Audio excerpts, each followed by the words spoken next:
With this racket angle, you can only push like this. This isn't the backhand position. At the very least, this angle is what we call the backhand position. Many adults say, my wrist is stiff, I can only go this far, I can't open it up. So what should you do then?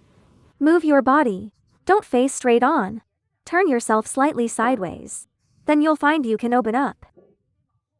When you stand sideways, you're actually facing forward. Your feet should face the umpire. Use your body angle to find the right position. It's fine if your wrist feels stiff.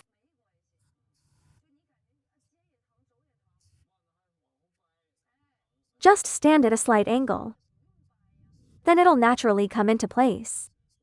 See, if I stand diagonally like this. Open your shoulder a little. Alright, the second point. After you open the racket angle, don't push forward using your forearm. It's too easy to make mistakes with a straight line stroke. The racket head should face sideways. After I finish pushing, is the racket head facing the table? Turn it to the side. Then toward the table. Use the racket head to push.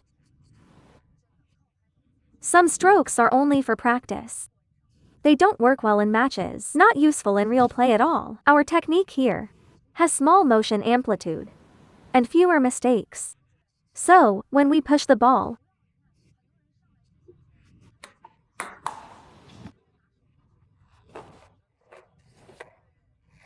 we must use the racket head. See, even for pinhold grip, it faces the umpire.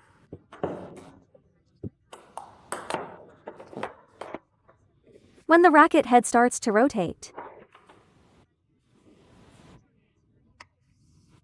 it naturally generates forward motion. That movement is already enough. That range of motion is fully controllable. That's a straight line push. For diagonal shots, it's much easier. Diagonal push are what I often demonstrate for students.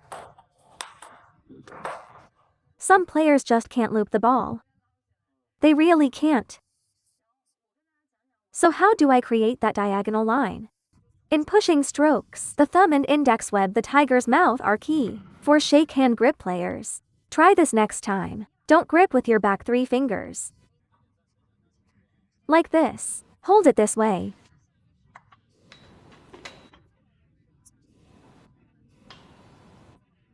Not like this. Try holding it like this instead. Grip tightly with your thumb, index finger, and the web between them. Right, like that. Now see how much spin your push has. And it's hard to lift, right? Let me explain the principle. When you grip the racket too tightly, your overall movement becomes too uniform. But if you relax those back fingers, and only use these two, they must grip firmly together.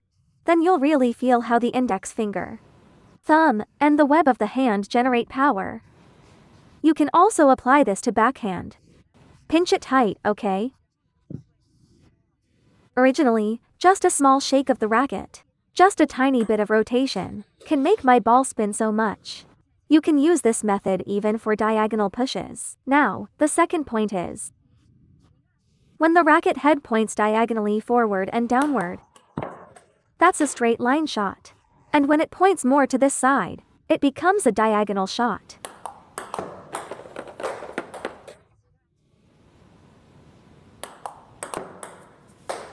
That's a diagonal shot. You must rotate the racket head correctly, more than you think you should. Not enough, rotate the racket head even more.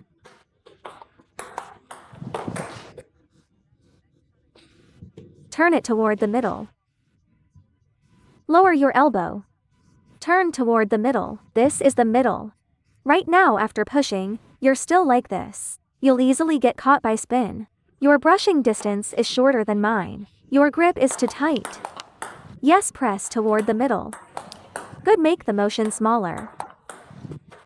Stay closer to the ball.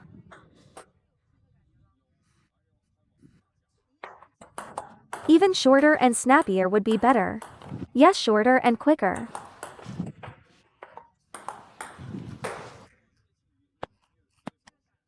Now you're starting to hit with confidence. When you're closer to the ball, You can chop directly. Here's the common mistake people make. After pushing the ball, you end up like this. I told you to aim the racket head toward the middle. Same for the backhand. Racket head toward the middle. Same for the forehand. When you want to push diagonally, if you do it like this, your placement won't be precise enough, and the spin won't be strong enough.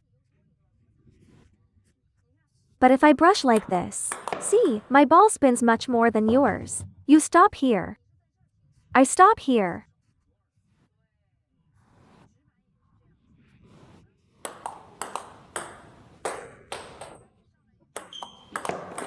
Especially for players within the first 3 or 4 years. Pushing technique is very important. You don't need to think about using your forearm. Just focus on your racket head. As long as I snap the racket head, the ball's length will be perfect. All my strength goes into the racket head. Make it rotate. Here's the racket head, and here's where it stops. That short distance is enough. Naturally, the ball will be fast, spinny, and solid. Try to simplify all of this in your mind. Now, the fourth point.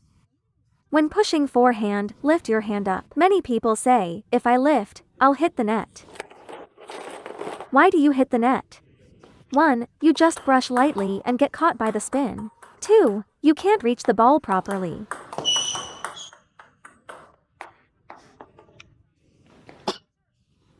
That kind of ball will definitely hit the net. It has nothing to do with whether your hand is raised or not. Use the lower half of the racket face.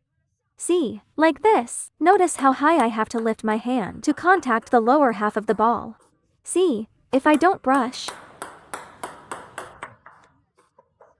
But you're doing it like this right now. Drag and scoop from the bottom. This way, the shoulder and elbow open up. Open up. Raise your elbow right. Now you're doing it like this, right? But I do it like this. I chop in a V shape. You chop in an I shape.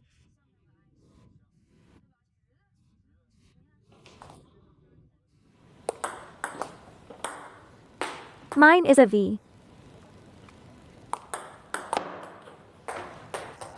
You must lift the paddle a bit. Yes, you have to lift it up slightly to slice. If I chop flat, the ball will arc up. That's called sending the ball. Lift it up just a bit. Watch how I slice this ball.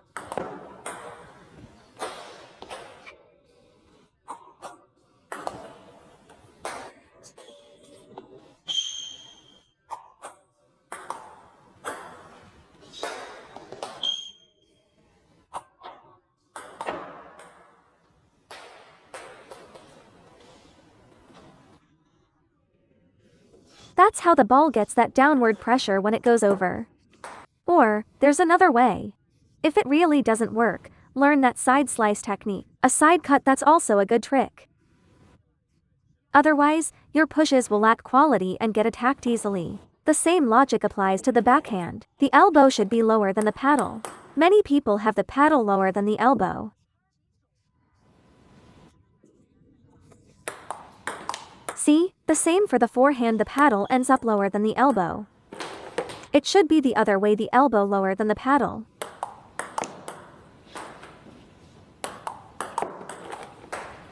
Yes, that's the kind of detail that really matters.